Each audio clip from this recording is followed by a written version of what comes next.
minus 5, minus 4, minus 3, minus 2, X minus 1. Fire. Lights out, everybody.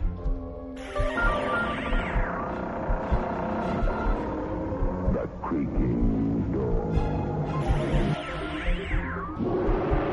Dimension X. Inner Sanctum Mystery. X minus 1. Dark fantasy.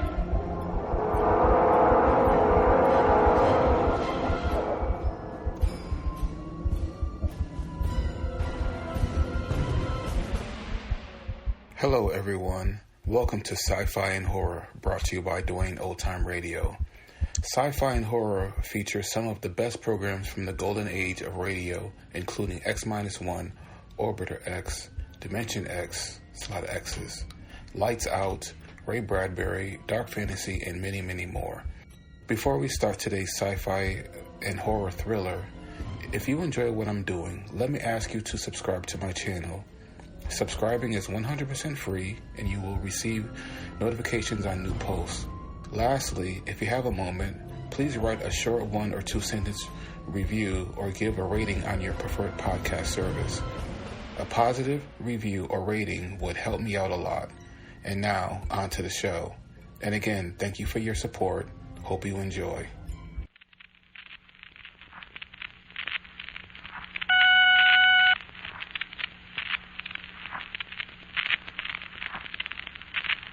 Quiet, please.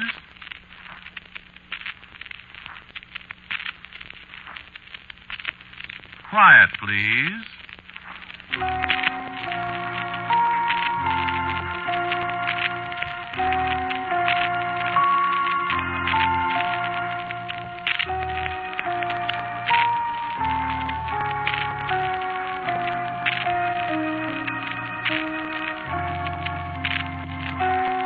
Today's Quiet Please story, written and directed by Wyllis Cooper and featuring Ernest Chappell, is called Bring Me to Life.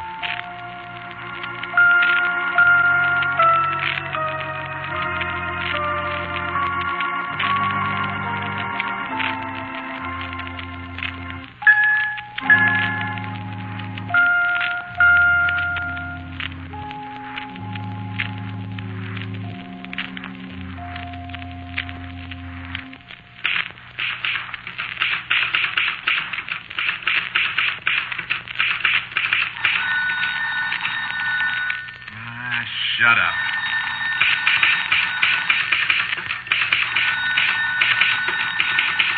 Why can't people let me alone?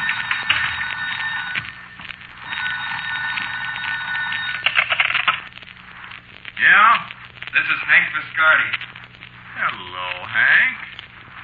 How are you today? Where's your script? Oh, I've just got 3 more pages to go. I'll get it into you this afternoon. Well, be sure you do, will you? We're sitting here waiting for it. Don't worry, Hank. I'll get it in all right. No kidding now. We've got to have it today. All right. You'll get it. Okay. I'll wait for you. All right, I'll see you. Yeah, I'll see you. I'll see if I get an idea. Got no more idea than a rabbit.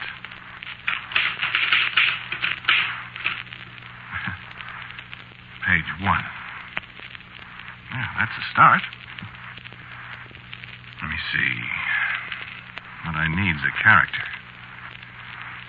Character. Come on, character. Have you got $3? No, I haven't got $3. What do you want $3 for? The milkman. You had some money last night. I got 80 cents. Thanks. Listen, Ruthie, give me an idea for a character. I haven't got any ideas for characters. Haven't you really got $3? He's been here twice. Give him a check. What I want's a character for this script. The only one I can think of now is the milkman. You get to work. Yeah. Get to work. Sure. If I get a character, I'll get to work. That's all I need, then I'll get a story all right. I think.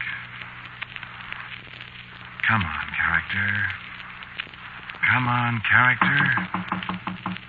Now what you want? I said I haven't got $3. Oh, come on in, Ruth. What are you... What's the matter with you? Come on in, Ruth! You calling me? Didn't you knock at this door? Are you crazy? Well, I thought I heard somebody. Get to work. All right, all right.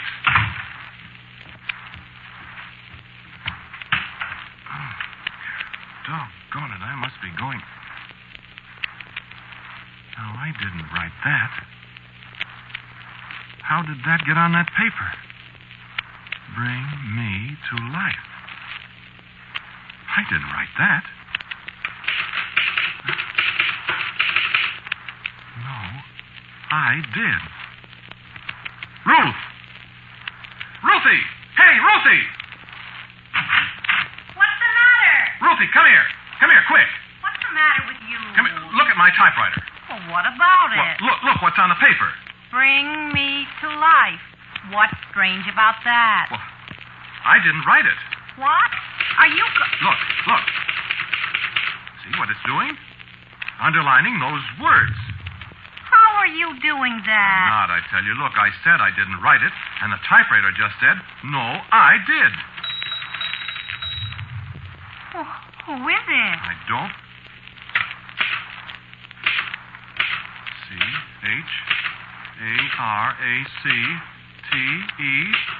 Character.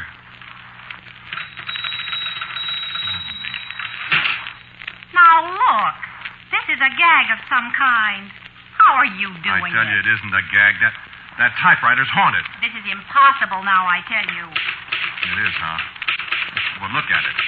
Bring me to life. You see? All right, smart guy. It's a great trick. How do you do it? Ruth, I swear I'm not doing it. You are, too. Look, now, wait. Wait a minute. I'll go way over here, and you'll see. Now, it'll write. It'll write. Watch now. I knew it was a gag. Listen, I've got housework to do. Now, you go on and get that script written. Doggone it, Ruth. I have to think up a character first. Here it goes again.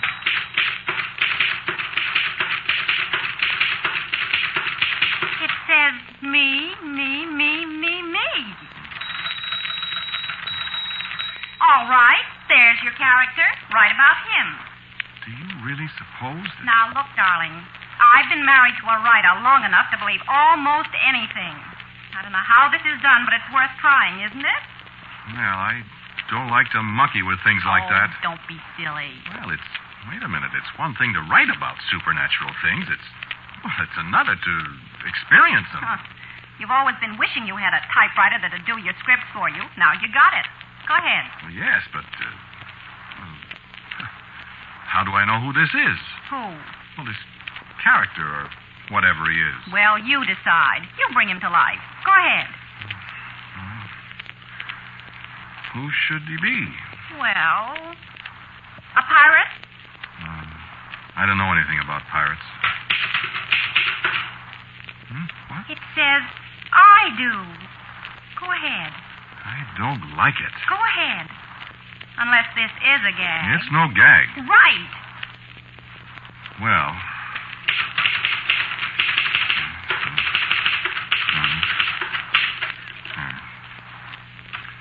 It was a dark and stormy night. What's that? Sounds like thunder. There's a storm coming up. My gosh, does this thing control the weather, too?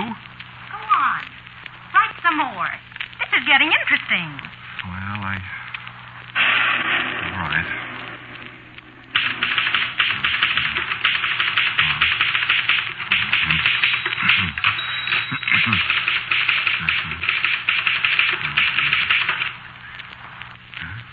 Nothing's happening. What did you write?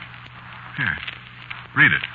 The pirate ship scudded through the roaring waves, all her sails straining under the howling wind. Do you smell anything? Smell? Yeah, I sure do.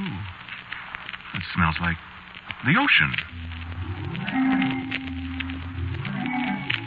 Go on.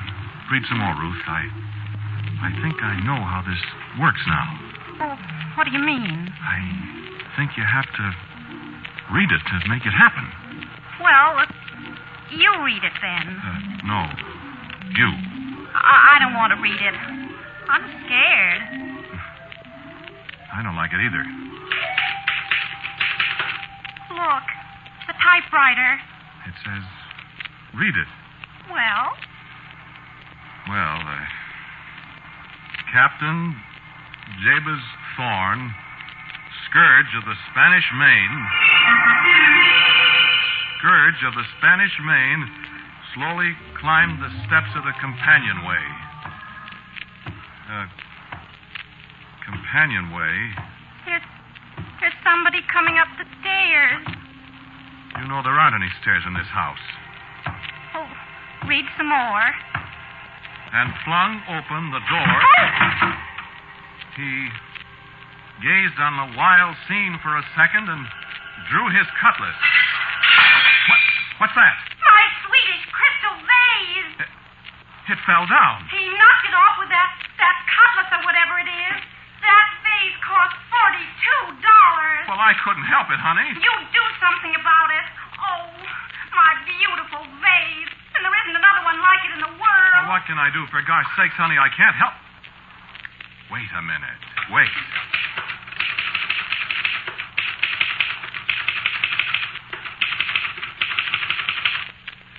He returned the cutlass to its scabbard. You see? That doesn't bring back my vase. Well, listen. He turned to the beautiful girl at his side. Hey, don't read that. And put out his arm. Oh! What? Hands! What? What's the matter? Hands! Great big hands! Oh! Ruth, what's happening? Ruth! Somebody catch me with whiskers! Oh, you pirate, you! I'll fix you! Ruth, no! I'll fix you! Ruth, stop! I'll stop him! There's your pirate! Oh, Ruth.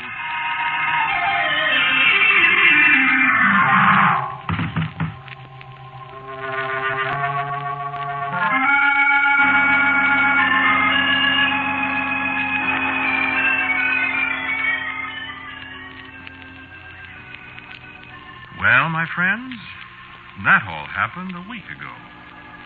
Sure, it really happened. No, I haven't got any explanation for it. All I know is that stuff appeared on my typewriter. All the other things happened just the way you've heard them. And Ruth made the pirate disappear when she tore up the sheet of paper. All I know is it gave me a good idea for a story about a pirate, and I wrote it. People thought it was swell. And here it is deadline time again, and me without an idea again, and any minute that Hank Viscardi will be on that phone again asking for my script. You see? Getting psychic. So, okay. Hello, Hank.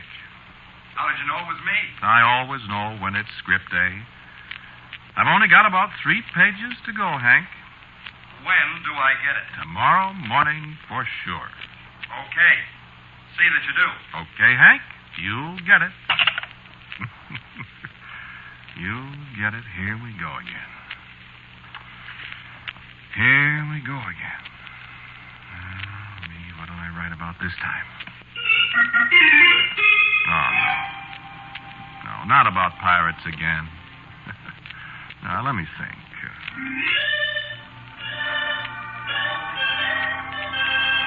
No, that's not for me. I don't like love stories. No. People don't want war stories. How about a whodunit?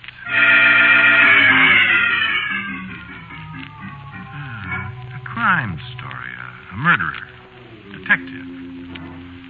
Spies, maybe. Calling all cars. Yeah, maybe I could do that. No, awful lot of whodunits on the networks, though. Oh, well. One more won't hurt him. Let's go. Now for a character.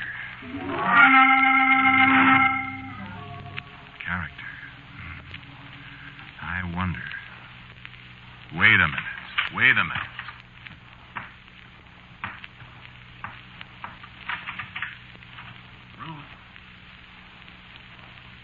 Ruthie?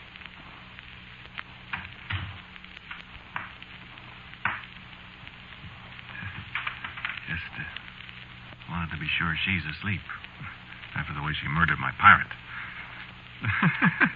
You know, this could turn out to be a great racket. Have your characters write your stories for them.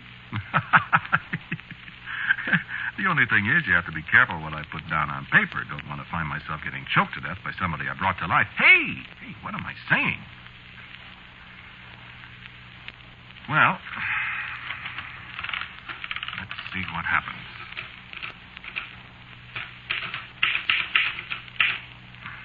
Page 1. You know, you don't have to believe this, friends. I'm not so sure I believe it either, even though I've been mixed up with supernatural stories for so long, I guess I'm a sucker for them. Maybe all that didn't happen. Maybe Ruthie and I dreamed it.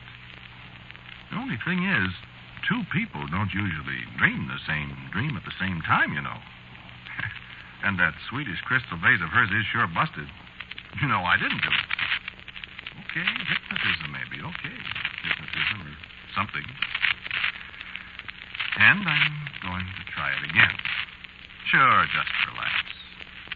But we'll see who'll do the laughing, huh? Me or you? Well, how's your imagination?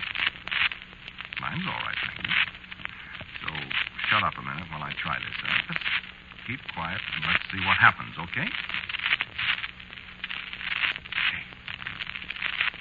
Hey, character. Character. Come on, character. Come on, character.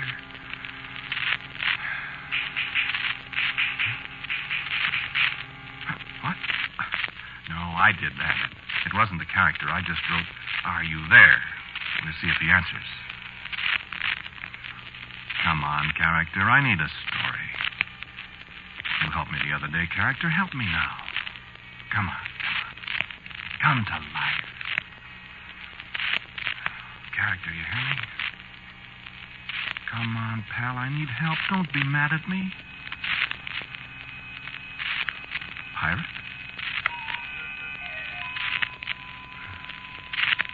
Romantic guy.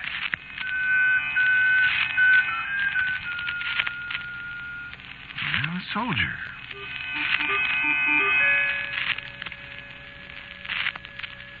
Well, a detective.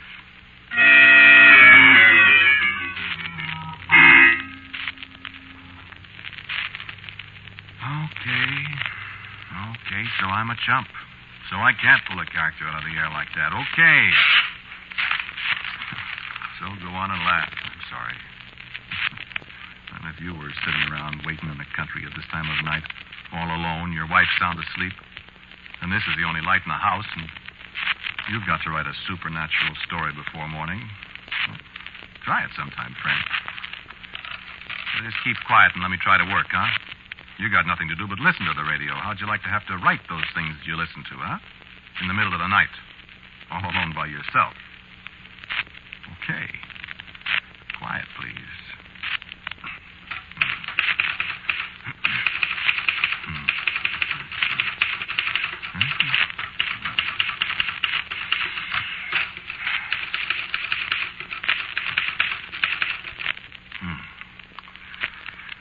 Listen to this. I am alone.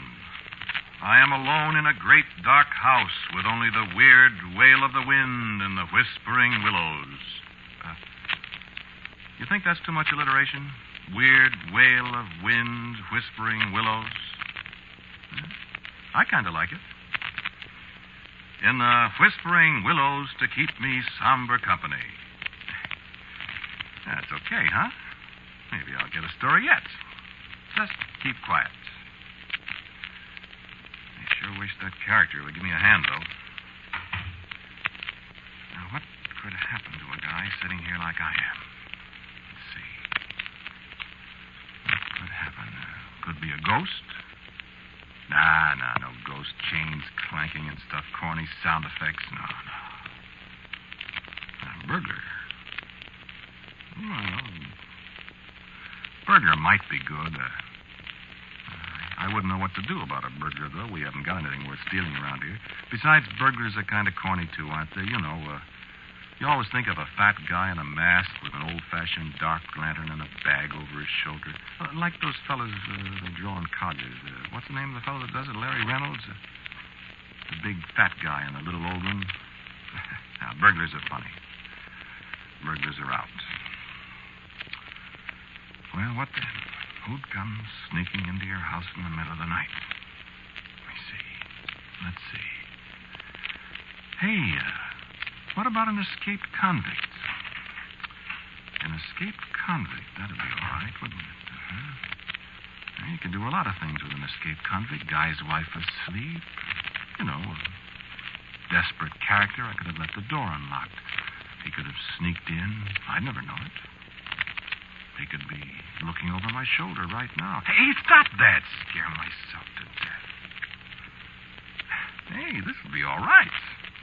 This'll be all right. Let's see. He could have sneaked into Ruthie's room. Oh, did I wake you, Ruthie? Oh, I'm sorry. Talking to myself. Ruth! Ruth! What's the matter, darling? Where's the light? Never mind the light, mister. And you shut up right now. I said shut up. Quiet now. Stop it, and I won't hurt you. Now stop. You hurt my husband. You'll be all right now. Just keep quiet a minute. Who are you? Ma'am, I just crashed out of the big house, as they say in the movies. I'm an escaped convict, ma'am. And for your information, I am a pretty desperate escaped convict. Where does your husband keep his clothes? What? I'm still wearing the clothes the state thoughtfully provides for convicted murderers, ma'am, and they're rather conspicuous. I need a change. Which is his closet? You killed him? No, ma'am, I didn't kill him, but I may do that yet if I don't get a little cooperation out of you. Oh, let me out. No, you just sit there and tell me where to find his other suit. Where's the light? You're very pretty. Let me go to my husband. No, darling, no. I got other plans for you. Is this his closet? Oh, yeah. Nice little suit. Yeah, I like this one. Yeah. A little on the large side for me, but you can shut your eyes while I change. I'll need a shirt, too. What are you going to do? Well, I'll tell you. First, I'm going to get into this nice, new, oversized suit of clothes. Oh, let me see if he's all right. Sorry. Nice shirt. Sorry, no, I don't think he's dead. And even if he is, he can't hang me more than once, you know. Please. Be still. Oh. I said be still. Listen, ma'am, don't be misled because I'm treating you nicely. I am really a very rough person. You might have read about me in the papers. Oh, please, won't you? No. Shut up or I'll have to shut you up.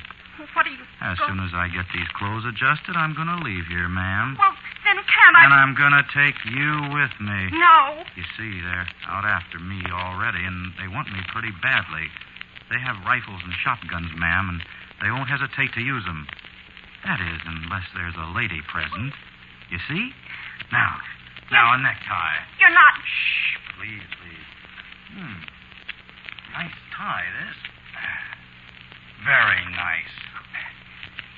You see, if I might be so crude, I intend to take you along for a kind of shield, ma'am. Oh.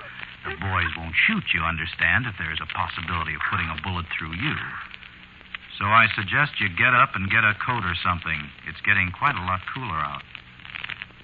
I said get up. I won't. Ma'am, you better. Please let me see my husband. I told you it'd be all right. And if you're a good girl, you might get back to him one of these days. If you're not, does your husband wear hats? If you're not, you might not. Come on. Get up. I won't.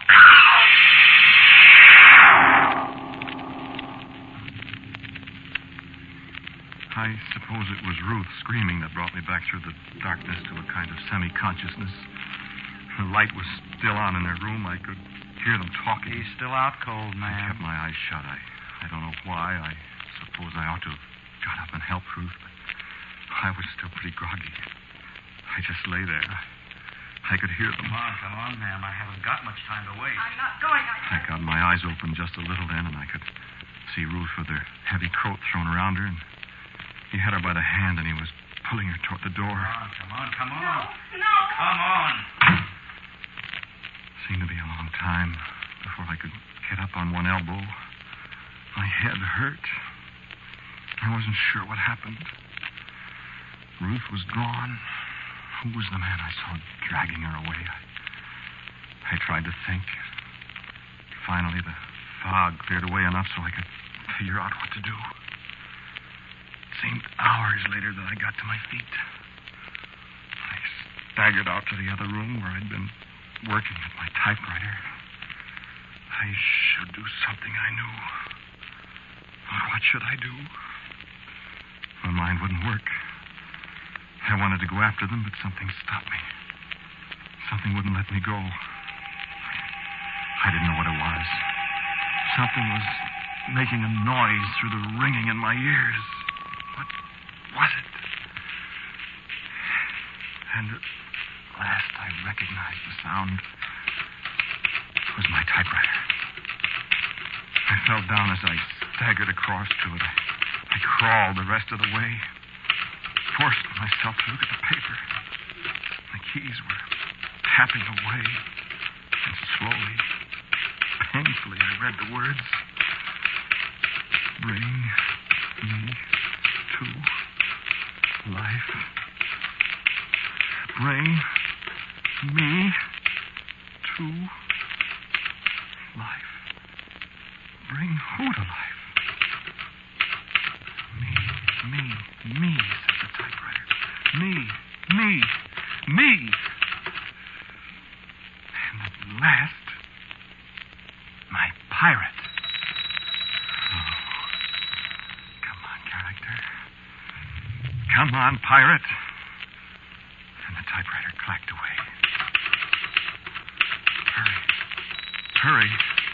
Hurry, it said.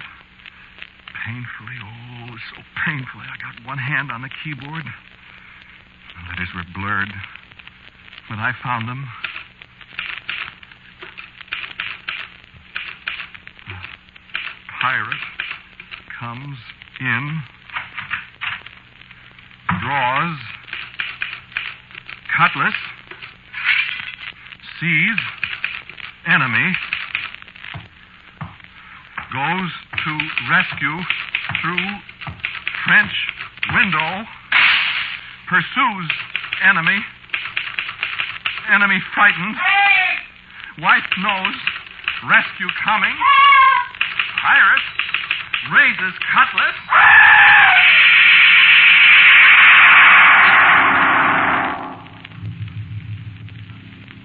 Yeah, I'm on bail now.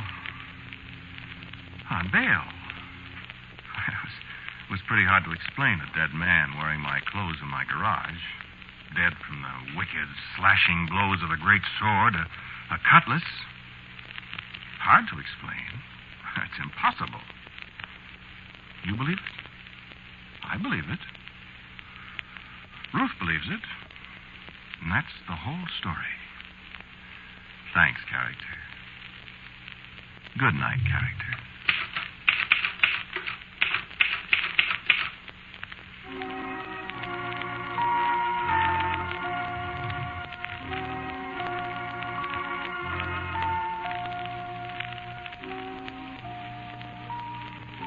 You have listened to Bring Me to Life, a Quiet Please story written and directed by Wyllis Cooper. The man who talked to you was Ernest Chappell. Aunt Ruth was played by Helen Marcy. Walter Black was the murderer. The man on the telephone was Warren Bryan. The music was composed and played by Gene Perazzo. And the character? And now for a word about next week's Quiet Please. Here is our writer-director, Wyllis Cooper. Next week's story is called A Mile High and a Mile Deep. It's a story about the copper mines in the mountains above Butte, Montana, and the people who work there.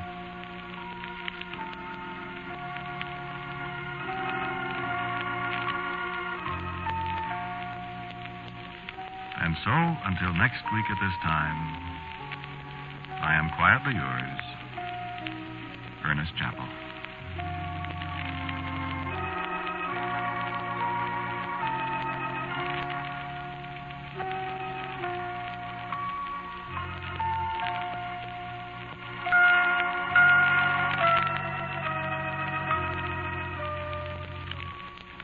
This program came to you from New York.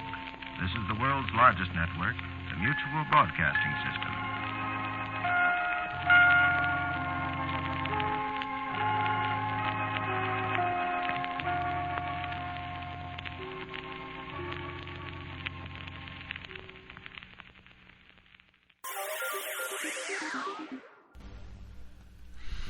Thank you for listening. If you enjoy what I'm doing, I ask you to please subscribe to my channel or channels.